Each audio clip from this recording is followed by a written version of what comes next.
Hi there, this little video is going to be about the festival of Lughnasadh or Lammas, and there'll be a bit about the history of Lughnasadh, some folklore and how you can celebrate it yourself. Now, Lughnasadh is one of the cross-quarter fire festivals of modern paganism, and what that means is that the celebration of Lughnasadh is on August the 1st. And that lies pretty much in the middle between the summer solstice or Litha and the autumn equinox. So they would be the quarters, summer solstice, autumn equinox, and crossing them in the middle would be Lughnasadh or Lammas. And the four cross-quarter festivals or fire festivals, they're all linked with fire, are some of the most important and ancient in paganism and in history. So there is Lughnasadh, August the 1st. You have on the opposite end of the wheel, and the festival that people in the southern hemisphere will be celebrating whilst the northern hemisphere is celebrating Lughnasadh, is Imbolc. And that is the first birthing of life, the ewe's milk, the spark of life in the goddess Brigid. And I've done plenty of videos about that as well. That's one of my favourite festivals. Beltane or Bealtaine is also a fire festival, and that's the 1st of May. And then we have Samhain, which is our modern Halloween.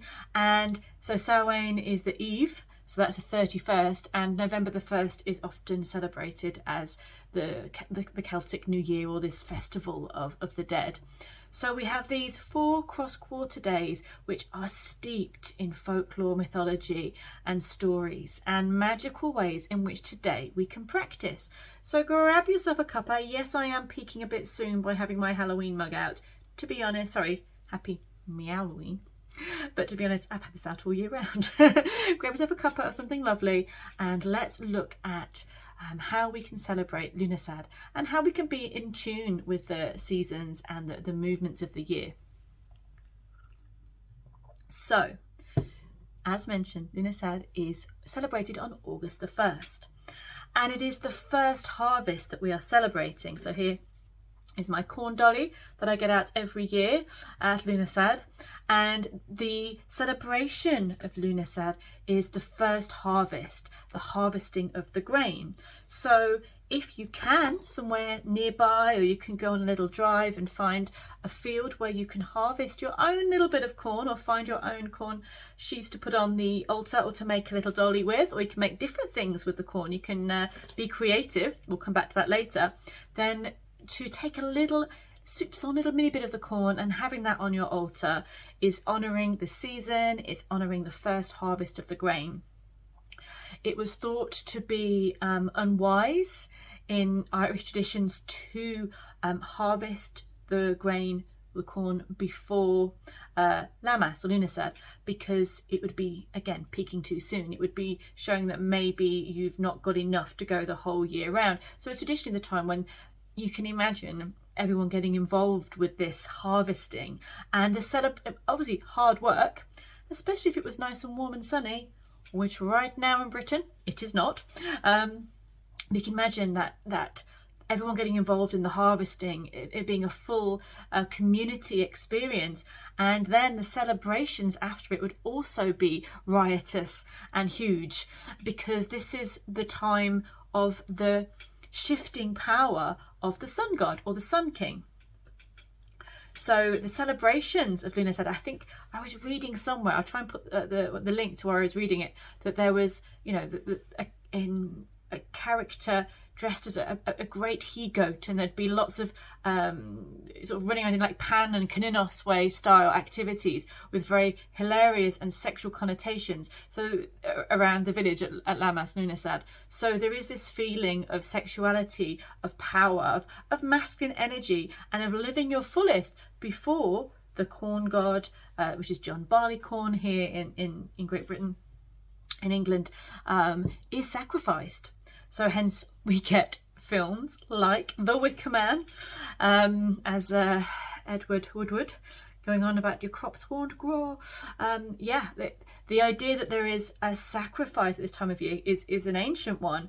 And the mythology and the stories are that the corn god, the god of fertility, the god of the land, John Barleycorn, or however you wish to see the fertile god of the corn, would be sacrificed, or would sacrifice himself for the goddess, for the fertility, for the land. So when we think of it that way, it's a much more beautiful, powerful, poetic way of seeing that there has to be this sense of sacrifice. There has to be this sense of cutting the corn, of creating the grain, of creating the bread, creating the loaves, and celebrating life and abundance. It's a great time of year, if you are into bread making, to make your own lamas loaf, to make your own celebration with cooking and with harvesting the fruits. So maybe in your garden, your allotment, your balcony, your little space outside. I know I haven't got loads of space, but I have been growing some vegetables and fruits, and they are, for the most part, starting to come into fruition, literally, apart from some slugs have eaten quite a few of them, but that's a different problem. So yes, this is a time of the first harvest. We have 3 harvests, Lughnasadh. Then the autumn equinox, which is what you'd remember at school maybe as the harvest festival. That is that time of harvesting and fruits, and that real central harvest festival of really taking in the abundance. And then the final harvest is Samhain, and that would be where any animals that were thought to be too old to survive a winter would be slaughtered. There would be a time of really preserving everything that you have, all the foods and all the abundance, so that it will be surviving the winter months. There's a very different energy around Samhain. It's a very cleansing, purifying, and kind of a deep and shadowy festival. I mean shadowy in the best possible way, between the worlds. So we're not there yet, though. Let's rein it back, even though I love all the festivals, to this one of solar power and the shifting energy of solar power. So when we're talking about the sun gods, I'm talking about Lu as the main god. Obviously his name goes into Lughnasadh, Lugh or Lu. It's his festival, it's his celebration. He has some links to the sun and being a bright one. He's a god of the Tuatha De Danann, and as Llw, he's also a Welsh hero. So he's very much a talented hero god. He is Lugh of the long hand, which represents his spear, his very long spear, his magical spear that was which was known for in battle to be undefeatable. And also he is known as many skilled, as a craftsman, a blacksmith. So this is a powerful time to be developing skills, to be demonstrating or practicing your skills. So at this festival, you could be creating, you could be crafting. It doesn't mean you have to be amazing and good at everything, but to honour Lu and to honour his celebration, you could try your hands at something crafty or something sporty. I'll come to that in just a second. So with crafting, you could make something for your altar. It could be the food. You could take the harvests that you have, grown or bought from the supermarket. It's all fine. The harvest's a harvest, and make some food to share, to celebrate, and to share with your family, your loved ones, your friends. You may also want to craft something for your altar, or like a corn doll, or a goddess doll. You may wish to craft a wand or a staff. It's a great time to focus that solar energy, as Lughnasadh also is in the central point of Leo. So we are really working with very fiery, solar, powerful energies. And you can channel that into what you are creating and crafting. I was looking at this little dolly that I made. It's just a very simple little dolly I made at Imbolc this year, and she has the sign of Imbolc with the swan's feather, and also she has the corn there as well, and to kind of represent that direct Imbolc and Lughnasadh link, that connection. Imbolc being the first seed, the first spark of life, the beginnings, and Lughnasadh being the harvesting and the gathering of the work. So with this in mind, you may want to create your own doll for the altar, or a kind of a character, a clay creature for the altar, you know, whatever feels right for you. Could make a creation of the god, the deity, of the corn god, or of the goddess of the earth. But just being drawn to this very, you know, I love her. She's just done very basically. Imbolc doll, with that in mind of the hopes that you had at Imbolc and the harvest, the first harvest that you have now, what a perfect time to stop and reflect. What were those seeds you were planting at Imbolc? What were those wishes you were wanting to bring in? This isn't a guilt check if you haven't done it yet, you know, fear not. This isn't a, have you done your work yet? It's more a check-in to see how far you have come. Maybe you've changed your plans. Maybe some things have manifested. Maybe some things are on the back burner. But this is a wonderful time to reflect back. And you may not immediately think of anything, but do take that time to reflect back to Imbolc. Maybe check your journal, your diary, and see what you did write down, or where you were at that time of year. What were your hopes, your thoughts, your dreams, and how have they manifested thus far? Again, 3 harvests. We got 2 to go afterwards, so there's time to adjust, to shift, and to work at what it is you truly want to bring in before the end of the summer and heading towards the winter time. So that is a really lovely thing to do at this time. It's very powerful to stop and reflect and see those seeds that you planted, metaphorically or physically, around Imbolc time, to tend them, to nurture them, and maybe to see which ones will be, you know, put to one side, which has not worked out, which hasn't been the path for you at this time, and to journal on that, to reflect on that. As I also mentioned, sports is a very has a very interesting link to Lughnasadh as well. So we've all heard of the Olympic Games, but have we heard of the Tailtown Funerary Games? Not as well known, but very, very interesting, and predates the Olympic Games. So funerary and games, yeah, it's an interesting concept, and probably quite a very, very, very ancient one. I have been to Tailtown in County Meath in Ireland, not for a very long time, and I would love to return. And there's some amazing earthworks there, and I was speaking to an old gentleman that lives there, and he was telling me about the Tailtown Games, the funerary games, which have been reinstated recently. They're very ancient, but fairly recently they've been brought back. And the Tailtown Games were to celebrate, or to commemorate, I think is the better word, in mythology and heroic history, the death of Lu's foster mother, who was called Tielta or Tielcha. Or if I'm pronouncing it terribly wrong, again, please let me know. I'm always open to learning how to pronounce things better and properly. So yes, please let me know. And she was the goddess, a fertility goddess of the earth. And she was the foster mother of Lu. And when she died on August the 1st, the funerary games were created to commemorate her death. So Tielta became Tailtown, and that's now Tailtown.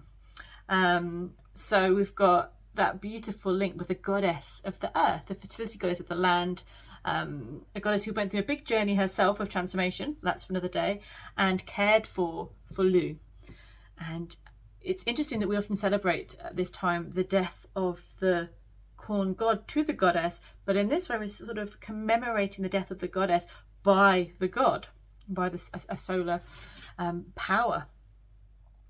And these games would be part of a 3-day, depending on how important the year was or how important the death was. You know, they'd be there to commemorate those who died that year. They'd be there to commemorate the harvest, and these games could last 3 days of kind of trials and tribulations, and there was loads of different skills involved in these games.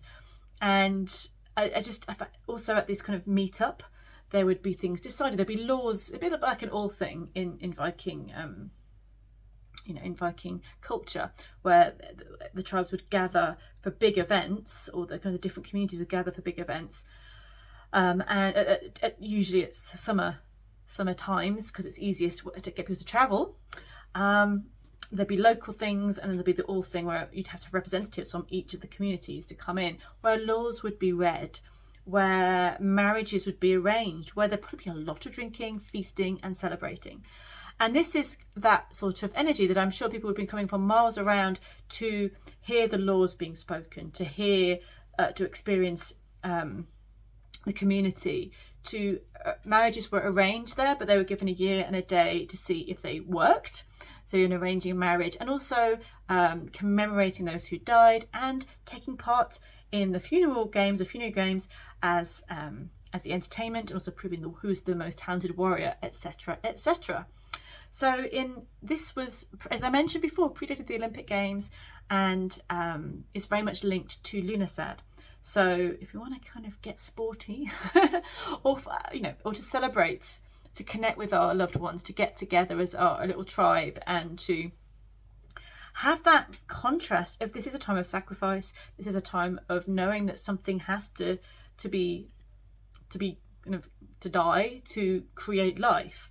And what does that mean for us in our personal lives? What are we prepared to clear out? What are we prepared to release in order to create the next stage in our journey?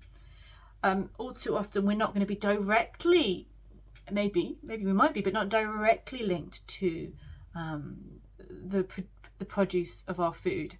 But we can take the time to cook, to share, to harvest in our local, to, at the very least, to notice the changing and the ripening colours, to notice how the fruits and the nuts are starting to form, and the vegetables are, well, my tomatoes are looking quite nice out there, and to gather them and to enjoy them and to create something beautiful with them, and to honour the gods, to honour Lu, to honour Tielte, to honour the goddess of the land, the gods of the fertility, and to kind of see that as a beautiful thing, this willing sacrifice to ensure life goes on. And what can we release so that life may go on in a really positive and wonderful way? As I was saying about, this is a solar deity time, but it is that shifting energy. As we know, when we get to August, I'm really hoping it gets to be nicer weather, but there's a lot going on in the world. We'll just take each day as it comes. But the days become noticeably shorter. They start to wane. The nights draw in slowly. Even the days can still be really hot, warm. The nights can start to draw in, and we start to feel that chill and that shift and that change in the air. So this is the sun god's big hurrah before the sacrifice and before the shifting energy, where the winter starts to take sway and we move towards the autumn. But not yet. It's time to celebrate. It's time to create and to craft, to gather our harvest together, to personally and communally reflect on, what we have achieved, overcome, gathered this year, where those thoughts and dreams that began as a spark, where they have led us to, and where do we want them to go.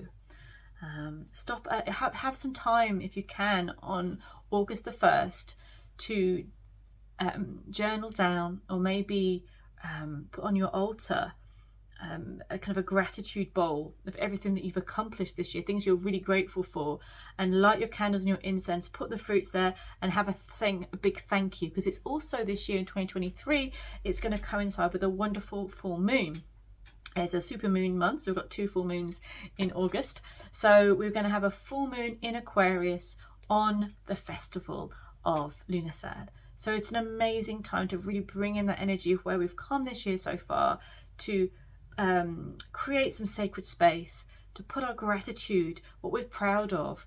And that could be, I got up in the morning when I really didn't want to, I survived this, I got a new job, I moved house, I did this, I achieved this, whatever that might be. The little wins are often the things that make us. So don't forget to celebrate those little wins, as well as maybe the bigger things that might have happened this year.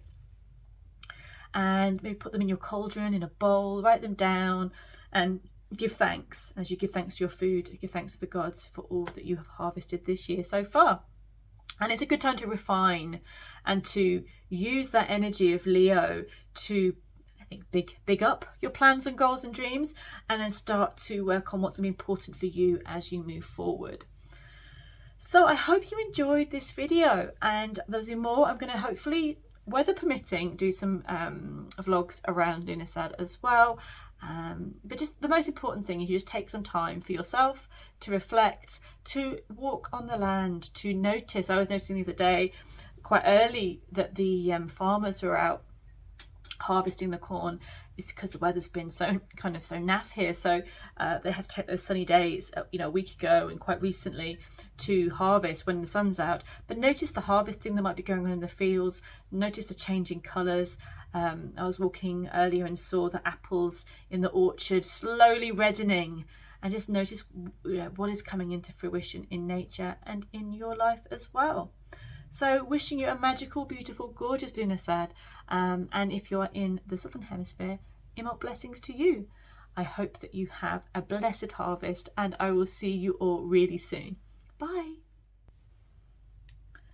The hour may hither drift, when at the last, amid the ill-wearied she, weary of long delight and deathless joys, one you shall love may fade before your eyes may fade and be as mist, caught in the sunny hollow of Lu's hand, Lord of the Day. The Immortal Hour, Fiona MacLeod, 1899.